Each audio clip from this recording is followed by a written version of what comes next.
Танай хүүхдүүдийн тоглохоо болчихсон тоглоомнууд байдаг л үстэй. Манайд жишээлбэл манай хоёрын тоохоо болчихсон, тоосонд дарагдаад удаж байгаа тоглоом зөндөө байгаа. Тэднийг хаях хэцүү, хүнд өгье гэхээр хинд хаана авчиж өгөх вэ гэдээ асуудал их тулгардаг. Би өдөр тутамдаа аль болох байгаль дээлтэй сонголт хийхийг хичээдэг. Жишээлбэл энэ хунзар тоглоомнууд хунзрынхаа төрлөөс шалтгаалаад байгальд задарч шингэж дуусгахын тулд 20-оос 500 жилийг зарцуулдаг гэж боддоо. Тэгэхээр эдгээрийг шууд хаячих юм бол байгальд маш хортой хэрэг болох гэдэг байгаа байхгүй юу?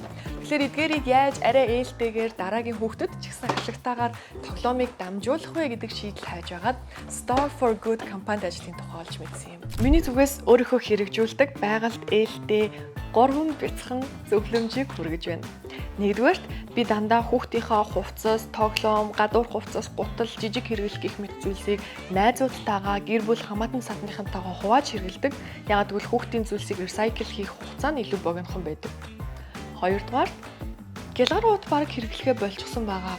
Одоо ер нь гялгарууд хэрэглэдэг хүмүүс их цөөрсөн бахаа гэж найдаж байна. Дандаа биеиндээ даван тортой явж дэлгүүр орохдоо тэрийг ашигладаг.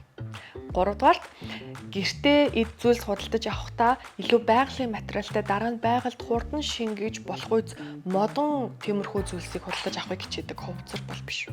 Асуудлын маань шийдэл миний арт харагдаж байна. Storage гэмээний залуучууд байгаль дээлтэй сонголт хийхийг уриалан Store for Good гэдэг аян зохион байгуулж байгааг сонсоод би их баярлсан.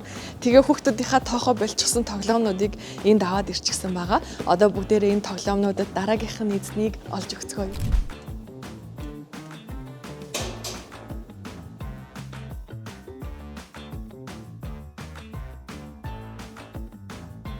Хэдий та хэрэглээд дууссан ч гэсэн таны эд зүйлсийн амьдрал арай дуусах болоогүй байж магадгүй гэдэг бити мартаарай. Та ч гэсэн Store for Good-ээр дамжуулан байгаль дээлтэй сонголт хийж хайртай эд зүйлсийнхээ насжилтыг уртасгаарай.